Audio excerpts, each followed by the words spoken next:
Lecture 7.6, Kirchhoff's voltage law worked example.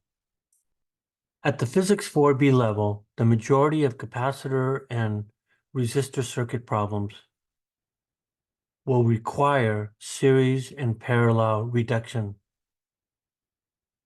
Because of this, that's what you're mainly going to see.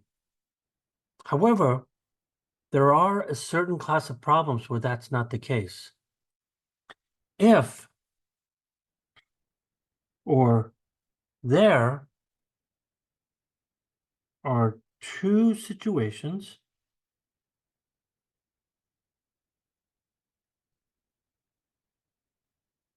where you will be forced in using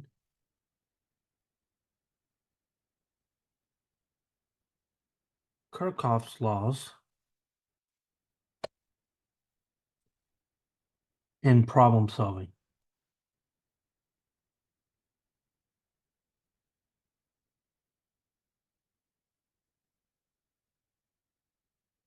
One of them is that if you have a circuit that contains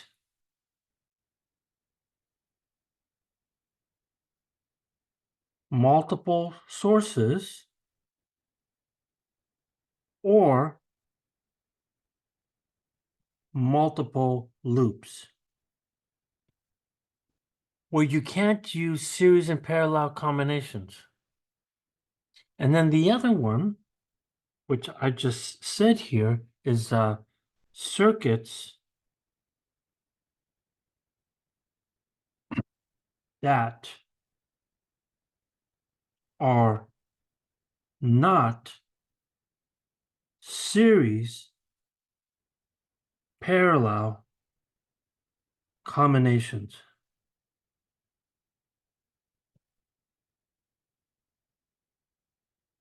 That is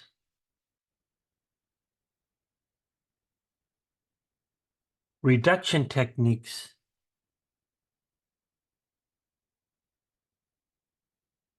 are not possible. Then you have to rely on Kirchhoff's laws. And in physics 4B, Kirchhoff's laws are actually not at maximum efficiency. If you were to take an electrical circuits course, you would find that you would learn that there. But the upshot is something like this. When using Kirchhoff's laws for solving circuit problems,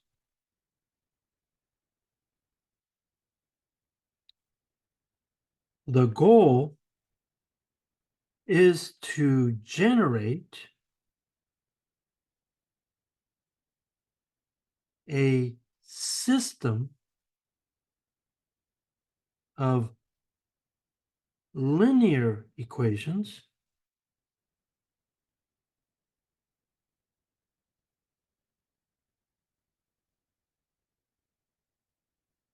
to solve. So if you can do that, there is a really good way of doing that, but it requires matrix calculations. So as a rule of thumb, the way you generate them here is that you say that the number of unknowns, that means unknowns in a circuit, so you don't know what the voltage or you don't know what the current in multiple situations here, should equal the number of Kirchhoff's equations.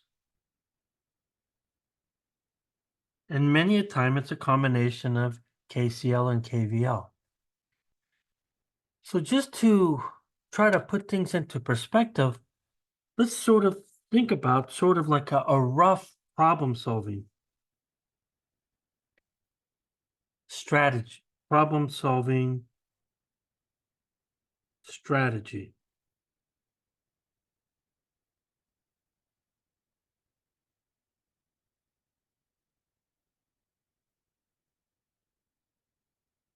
So the first step turns out to be really important until you get a handle on it. So let's label them as step one. And so I'm going to say you pick the path direction, and you always make the path direction the same as the current direction. Even if you're wrong, the equations will match up. So pick the path direction to be what you intuitively think is the current direction, and label the resistor polarities. In other words, if I have a resistor and then I see a current, if this current, as I do a loop, then it tells me that that voltage across that resistor, according to the circuit's sign convention, I'm going to call that a positive current.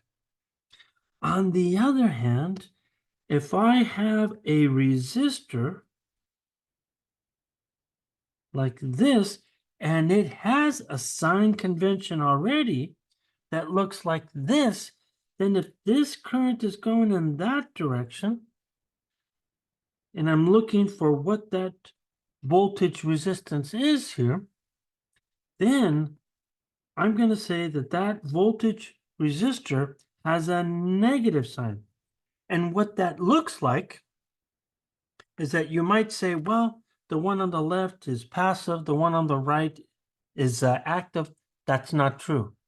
All we're doing is that we're assigning signs in a KVL loop. So then we have step two.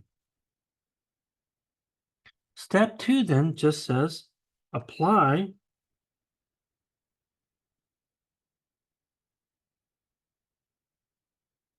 Kirchhoff's laws at each node, apply KCL. Some of the nodes will be obvious, so you don't do that.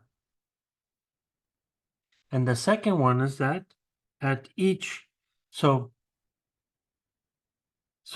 for each loop that you identify, apply KVL. So what ends up happening is that you most likely now have a system of equations and then solve the system of equations for the appropriate variables. It's a very simple setup. In this example, we're not going to be looking at this process at all, but we're going to be looking at how KVL makes a big difference. In examples 3 and 4, I will start to look at something like this. So let's start with an example. In this example, here's what we're going to look at. A circuit contains two batteries, two power supplies with internal resistance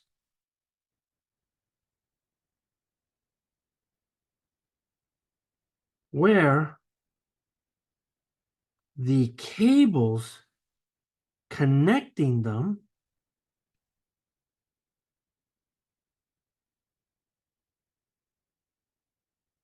have their own internal resistance.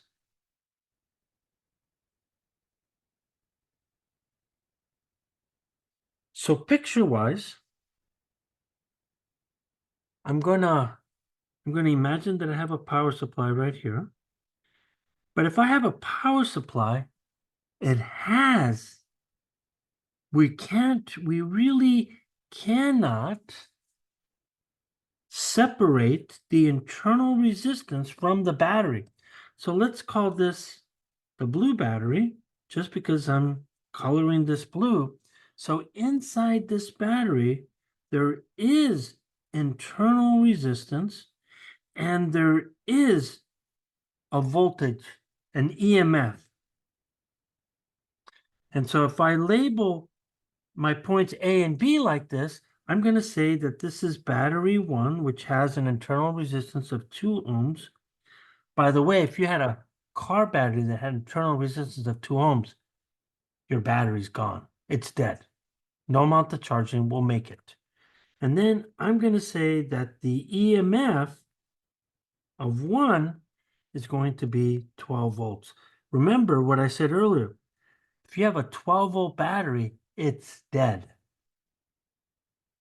So now I have a second power supply, which is, let's say, right here. So if I look at this, let me draw it like this. And just to color code things, if that's blue, let's say this is green. So I have a similar situation here where I have nodes, and then I have some internal resistance, and I have a source. And if I make that A, B, I'm going to make this C, and then I'm going to make that D. So this is my second battery, and this has a much higher internal resistance of 4 ohms.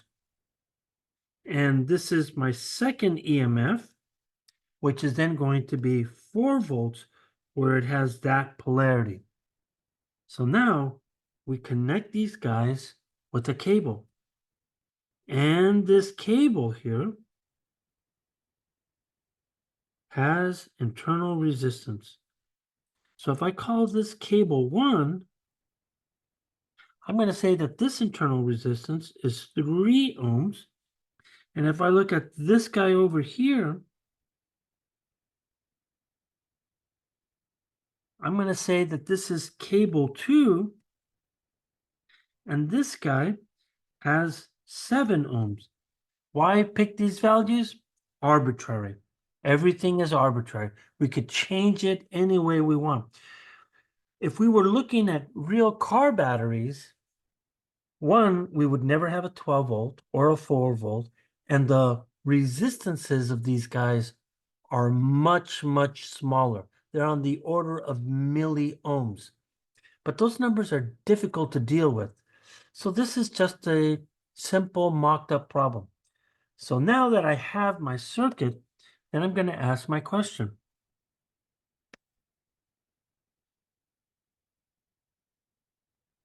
What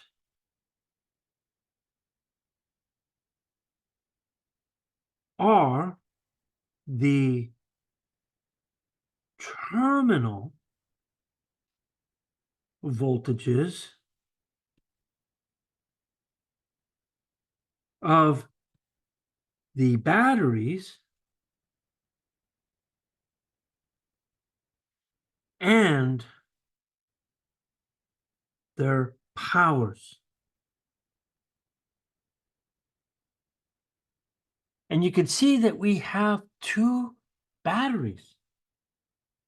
We have a blue and we have a green. And then, of course, if we're asking this, we're asking, are the batteries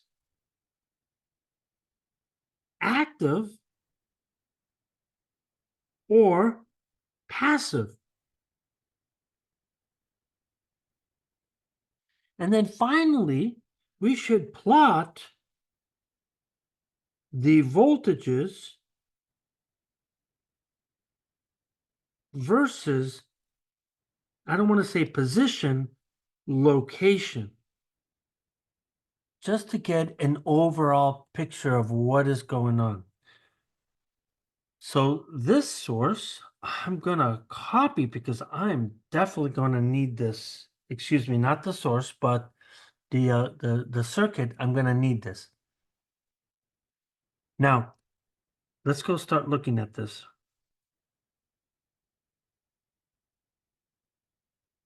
So the first thing that you should see here is that there's no current. So there is no current given, and therefore it must be calculated.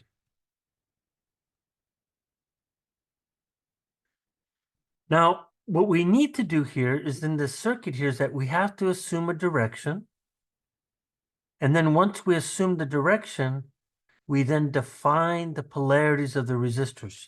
So to apply KVL, you have to assume a current direction, which is also the path direction. And once you do that, then write out the polarities according to the passive / active convention.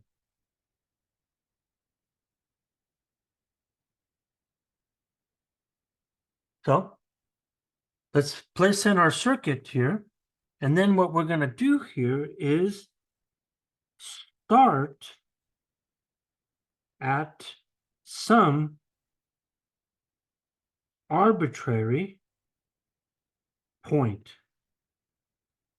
And it doesn't really matter. To me, it seems like the obvious one is to pick point A. So let's look at the circuit here. So here's our circuit. So I need to modify this a little bit. So I'm going to get rid of the cable signs. And this is what we're really paying attention to right here. So the first thing that we need to do here is that we need to pick a current direction. So it seems like the most obvious one is to pick the one where it goes from A to B, because if I look at the blue battery, that's 12 volts. If I look at the green battery, that's 4 volts, but it's pointed in the opposite direction. Therefore, I'm going to pick the direction of the higher potential in the circuit. So then I'm saying that, here I go. Here's my current. So I'm going to pick this current. And then I could see that the current is going to come around. And it's going to go in this way. But wait a minute. I forgot to do one small thing. Resistors are passive. So that means as the current goes through the battery, that's a plus, that's a minus. So that tells me the polarity of that resistor. When I look over here, that's telling me the polarity of that resistor.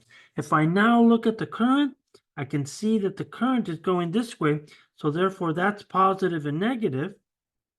And if I keep coming all the way around, you could see that that has to be positive and negative.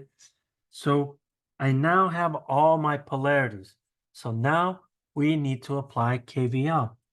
As a reminder, the sources already have their sign, not the resistors. So if I have a resistor, I'm going to do this. So what do I see? I have a plus and minus polarity. So if I have a resistor and I have that direction of my current, that's plus dVr. If it's in the opposite direction, then that has to be minus dVr. Now I can repeat the same process for a source. So if I look at a source and I make this positive and negative, then I'm going to do the same thing. If I come this way and I see that this is a positive, then I write a positive for the source. If I see it entering a negative terminal, then we write negative for the source. So here we are, applying KVL. So I'm going to start at point A. So I'm going to write out KVL equation starting at point A. By the way, I could have started at B, I could have started at C or D, it does not matter. So now here we go. So now what I do know is that I need to look at the sum of voltages over my closed loop. And I know it has to be equal to 0. So I start at A, and the first one that I see is the EMF of battery 1. So if I look at that, then I'm doing this here. I have a negative sign of the EMF battery, which I'm going to call 1 EMF, and that's giving me a negative sign. So if I go to the next term, note that that is positive. So then I'm going to write that that has to be the voltage of the internal resistance of battery 1. So now I'm going from B, I'm going towards the 3 ohm, and you could see for the 3 ohm, that's hitting a positive terminal, so that's going to be positive 3 ohm, and then I come all the way to C, and what do I see? I see my internal resistance. That internal resistance tells me that I'm going to have a voltage drop that's positive because it enters the positive node of R2, that internal resistance. And when I look at the power supply, the EMF of the 4-volt battery source, this guy has a sign that's positive when I see it, and this is going to be to the EMF of the second battery source. And then finally, I come all the way to the 7 ohm, and I see here that this is going to give me the voltage of the 7 ohm, and that is 0.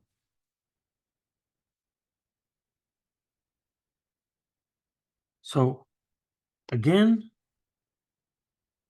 this is the blue battery. This is the green battery. So as we said before, we are missing the current in the circuit. So I'm going to apply Ohm's law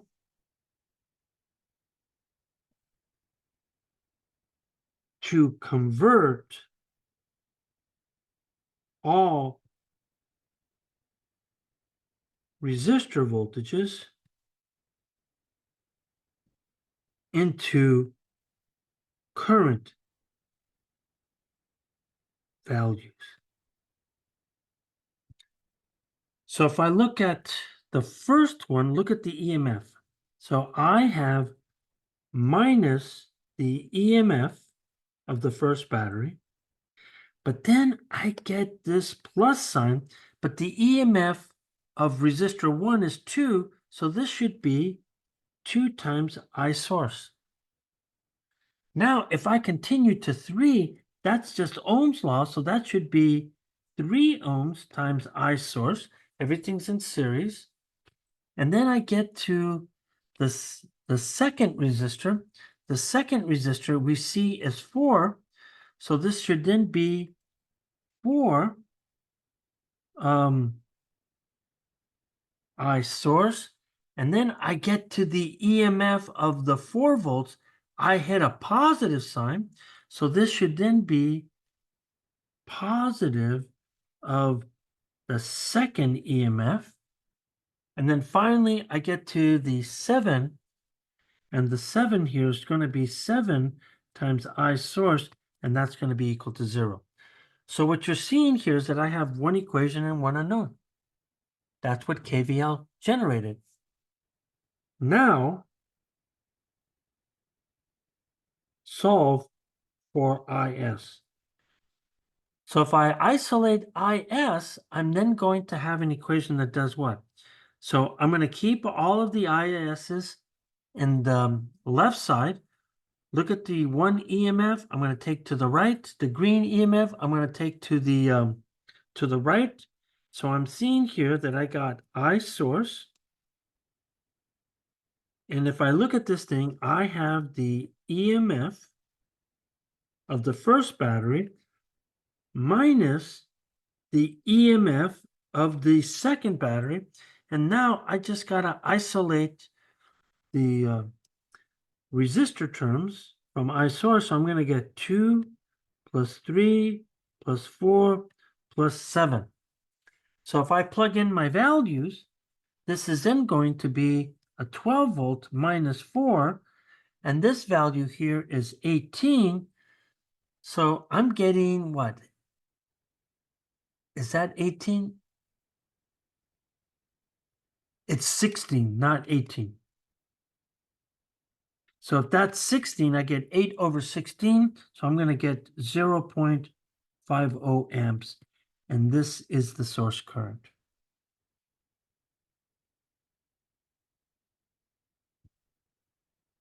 So now that I know the source current, I could go calculate the voltage and the power. So here we go. What are the terminal voltage, delta VBA, and its power, PBA?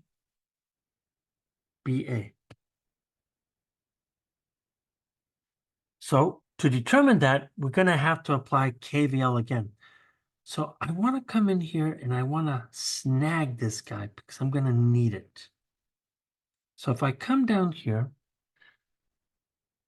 what I'm going to say here is that to calculate the voltage delta VBA, we have to apply KVL loop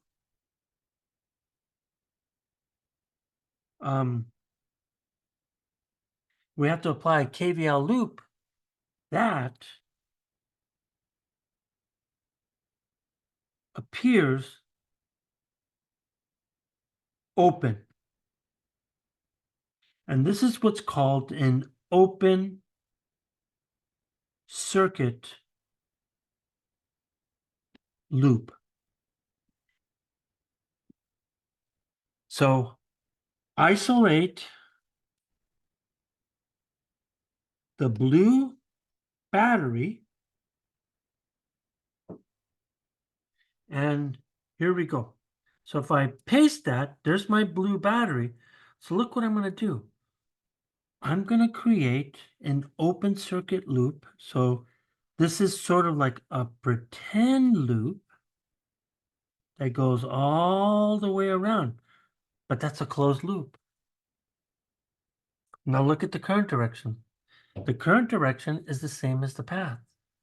So I'm seeing a path go like this, and then I'm seeing a path go all the way around like this. Now look at the polarity. The EMF is going to dictate the sign of this polarity here. So this is telling me that this has to be positive and that has to be negative. So apply KVL to this loop.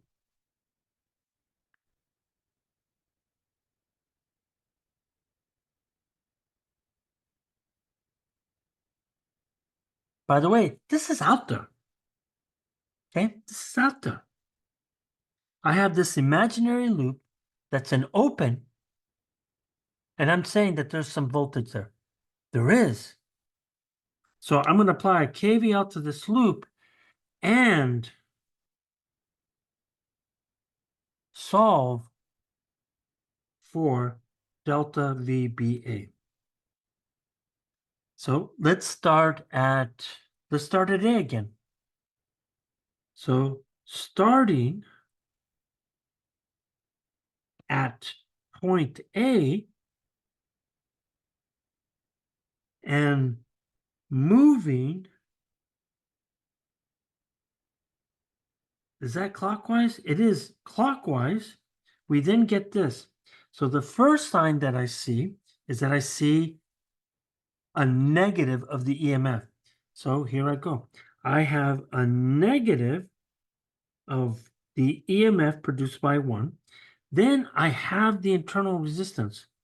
So the internal resistance in this case is then going to be the voltage of the internal resistance.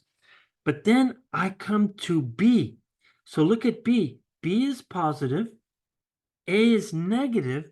So this now becomes the current enters the positive node, and that's going to be delta BA, and that has to equal to 0.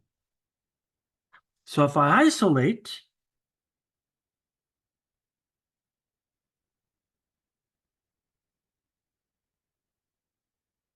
I then see that this delta VBA is the same as the voltage of the EMF of battery 1 minus the voltage of the resistor 2.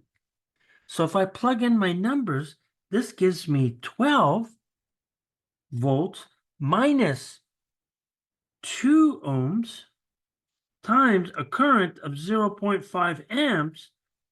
So when the dust settles here, that tells me that the internal resistance right here has a 1 volt drop. So what the outside world sees here, it sees that this is 11 volts. And that's the voltage of the 1 EMF. You know what? I think I'm going to write that this is also the voltage of BA. So I now know one of the voltages. So what does this voltage even mean? I think the best way is to actually put in some bar diagram, a picture. So picture-wise,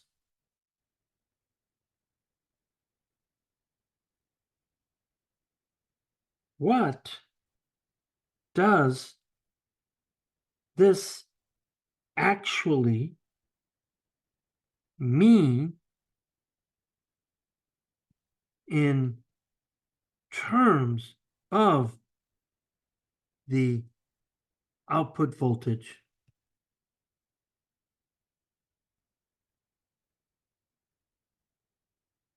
Delta VBA, which is the same as, no, it's delta VB, BA.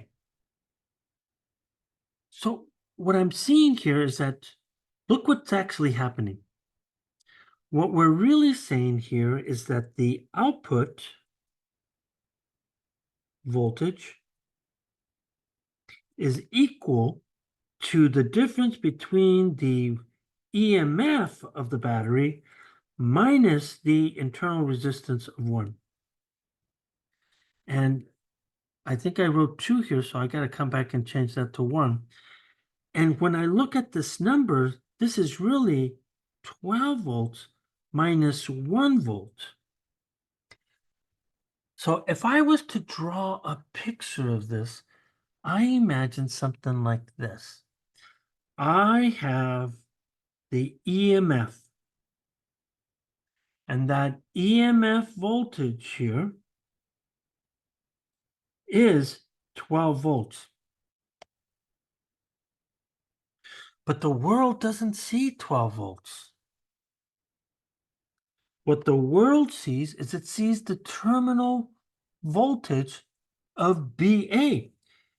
What happens here is that there is now some heating here, which is the voltage of the resistor, the internal resistance, which eats up 1 volt. So as a consequence, what does it actually see? It sees this amount. And the amount that you see at the post is 11 volts, not 12 volts. So even though people say you got a 12-volt battery, you don't. It depends on the internal resistance of this thing, and it can be a really huge deal. That's what that means. So putting this in words one more time, even though the battery is rated at 12 volts, that is not what the rest of the world sees. It sees the output voltage of BA as 11 volts, not 12 volts. So this implies that the voltage of the resistor, which is 1 volt, is passed on into heat. There's heat being dissipated here. So now we want to look at the power. The power of PBA of the blue battery is then going to be this. Let me see if I still have that battery. I hope I do. Yes. Awesome. I do have it. So what am I seeing? Look at the direction of the current. When I look at the direction of the current, note that the current enters the negative node. That tells me that it's active. And if that's active, then I know that by hand I could say that the power between A and B, I know that there has to be that negative sign because it's active. So then I have the voltage of BA times the source current. And in this case, I have minus 11 volts times 0.5 amps. So I'm going to have a power that reads minus 5.50 watts. And this is the power delivered, right?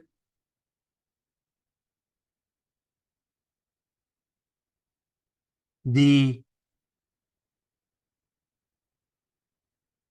negative sign tells us that power is delivered into the circuit by the blue battery.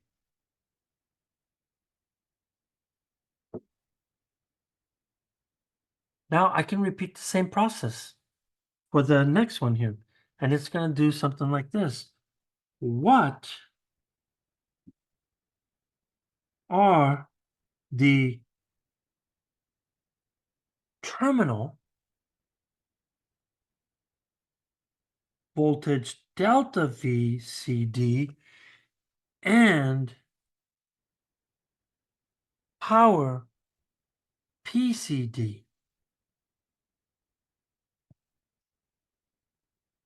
So we got to follow the same routine that we did with the blue one. So I need to come up here and get my green battery. So let me get my green battery.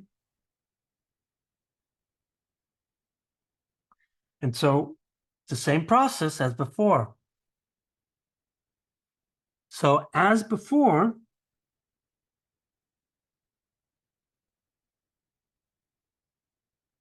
we create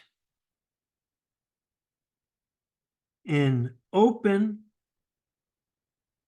loop to calculate delta VCD. So here it is. This one's a bit trickier. So now I'm going to move these. I need to go in and put my loop. So this is my loop right here.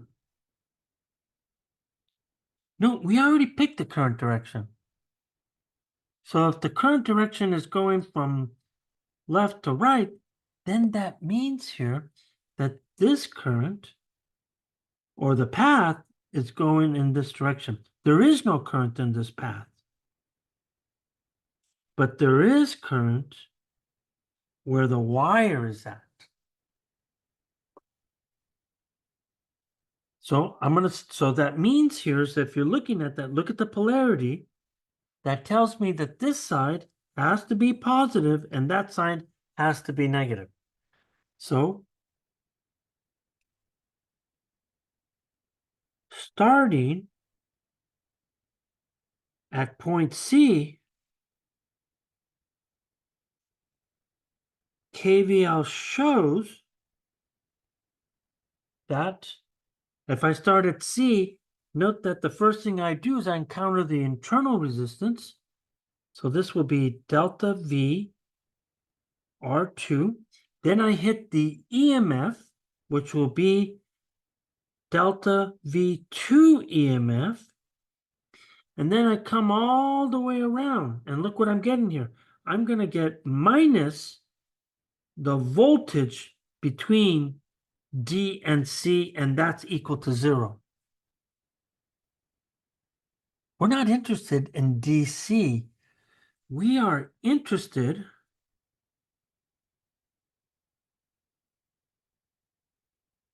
in delta VBC or DC,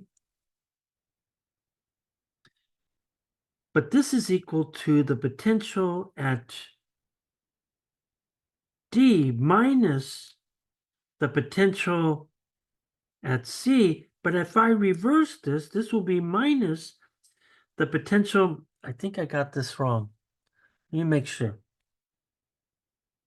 Oh yeah, I did get it right. So this is VC minus VD. So this should then be minus the voltage of CD. That sign is important. In fact, it's real important. So if I now put this in here, that is, I look at the the first term here. So remember, this guy is then going to be converted into plus delta V CD.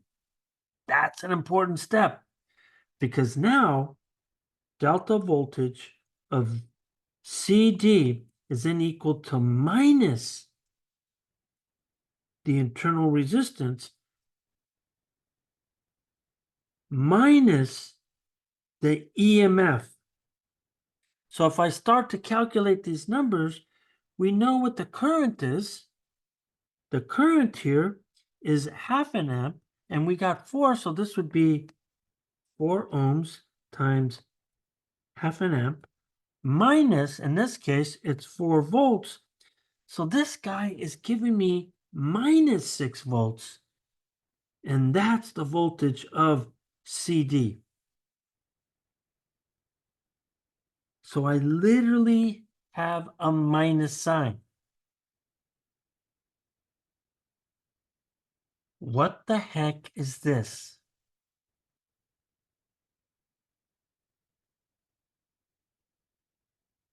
The green battery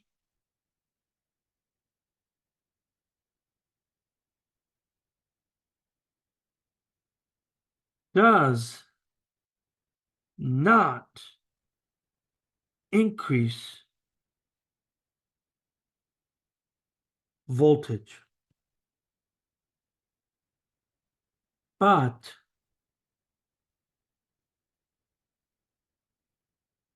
decreases it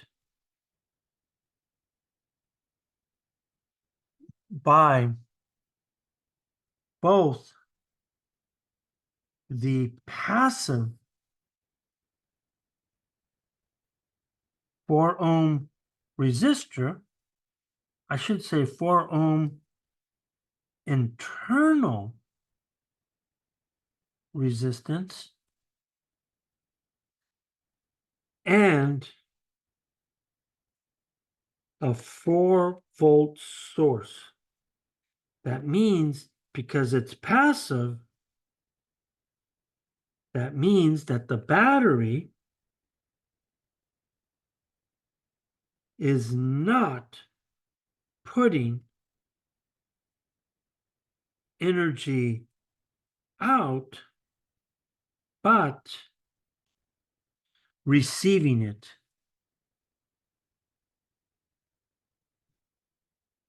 And that's what you would expect in a charging up of a battery with a car battery. So here's what we're looking at. So what we're seeing here is that this delta CD, this guy is actually negative, not positive. So this is the EMF, and because it's negative, we know that this guy has to be, it's a deficit to the circuit. So if I look at what these other voltages are telling me, well, I have the voltage 2, right? This would be the voltage of 2, but that's minus 4 volts. And then if I look at the internal resistance, that internal resistance of R2 goes into heat, and that guy is then going to be 2 volts.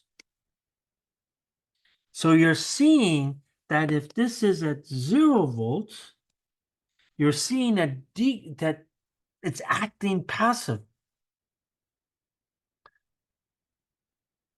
So the power supply, the green power supply is passive.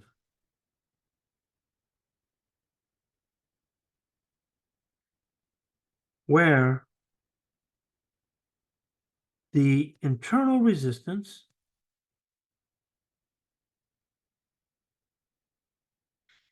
and the EMF absorb power from the blue power supply.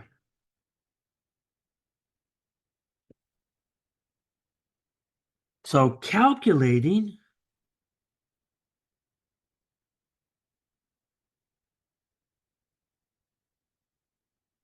the passive / absorbed power CD is then has to be PCD. That guy has to have a positive sign. That positive sign then says the voltage of CD times the current of CD is then going to be 6 volts times 0.5 amps, which then gives me 3 watts of power. But that's what that plus sign means. They are taking 3 watts of power. So now we know what the powers are. So now the last thing that we want to do here is that we want to just plot the voltages. So let's plot the voltages of KVL. So I gotta start spacing this guy out. So let me try to space this out. So I'm going to go 2. And then I'm going to have my power supply. And then I'm going to go 2. I hope this will work. So let's see. There's a resistor. I'm just trying to spread them out. There's 2 resistors. Uh-oh, I think I made a mistake here. Let me come back and clean this up a little bit. I have a internal resistance right here.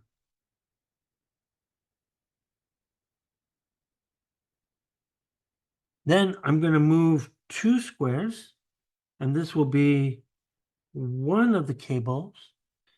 And then I now have my next battery, which is then going to have something like this. And then I'm going to look at a source here. And then finally, I'm going to get this guy. So what I'm seeing is that this guy is the blue one. This one is the green one. And if I look at the polarities of this guy should be minus plus, this should be plus minus. And here's my voltage source. Let me not do that. How about if I do this? This is my voltage source like this. And I really can't separate them out. This other one right here is this voltage source right here. And technically, I can't separate them out. But what I do know here is that this guy is 12 volts. And we already calculated this. This is 1 volt. And then if I go to the next one here, this is my 3 ohm.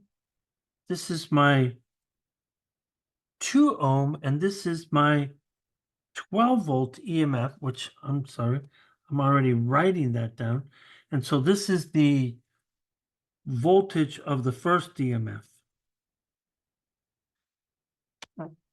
So if I look at this other one over here, I'm going to have my internal resistance here, and this guy is a 2. So I'm going to get 2 volts here. This guy's going to be 4 volts. But this tells me about the internal resistance of, right, this is going to be the internal resistance of the second battery. Just like I should have done this before. this is the internal resistance of the first battery. And then this guy right here is then the EMF of the second battery.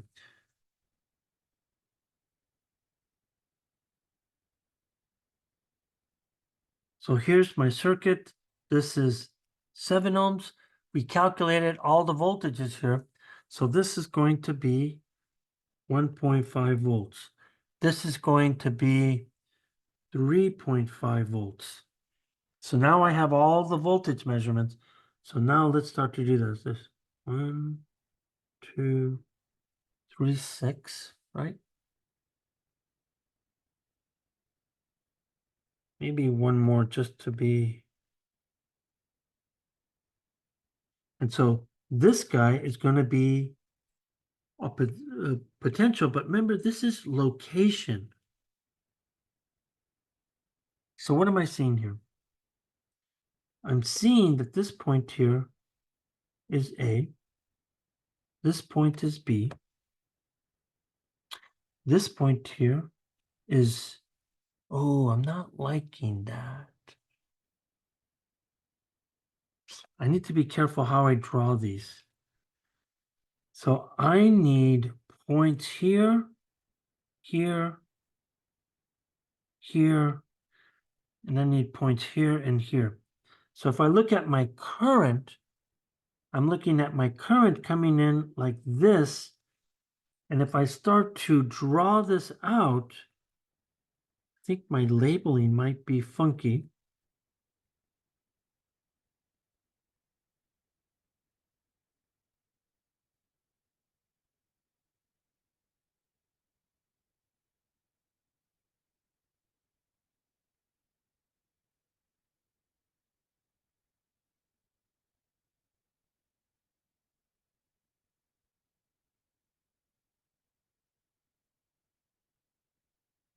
And then finally, we have this resistor right here.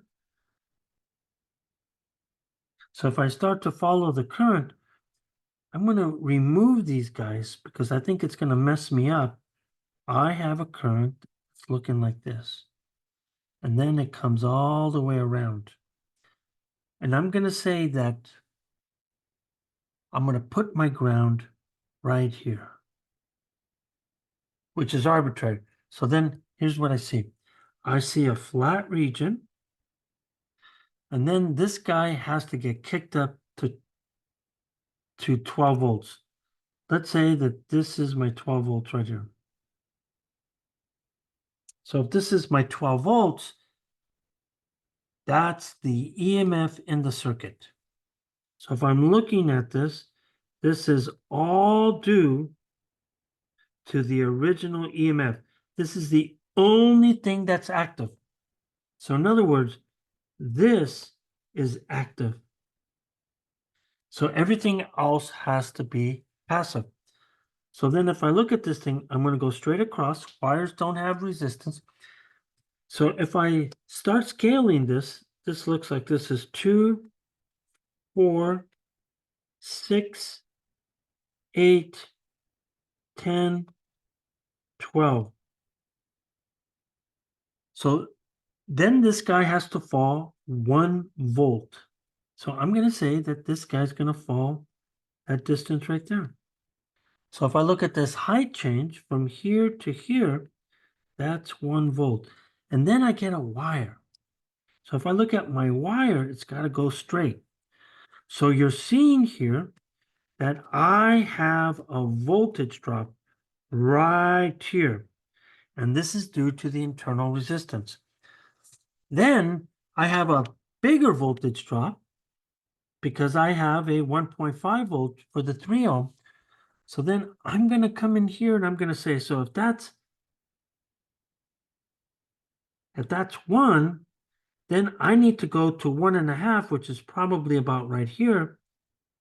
So this is a little bit steeper because the drop is bigger.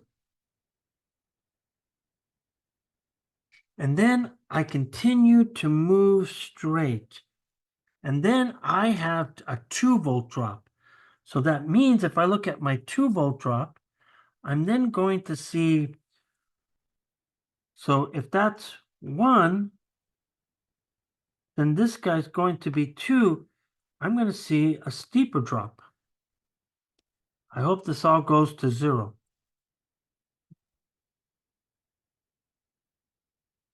And then I go flat again. And then I look at my source, and that has to go to 4 volts. So if I look at 4 volts, that means here that that's 2. Ooh, it's not going to match up. So I screwed up someplace. So I'm going to say that this guy's going to fall to about right here. And if I start to stop trying to scale these guys and just start putting in my numbers, this fall right here was 1.5 volts. This fall right here should be 2 volts. Well, I'm going to say that's 2 volts. And then this drop right here, which is smaller, should be 4 volts. And then I come over here and you could see that it's flat to here. And then it falls all the way down to here. And then, of course, it then goes flat all the way to here. And then it starts going all the way around. So KVL is actually showing us that we're just counting voltages as we go around the loop.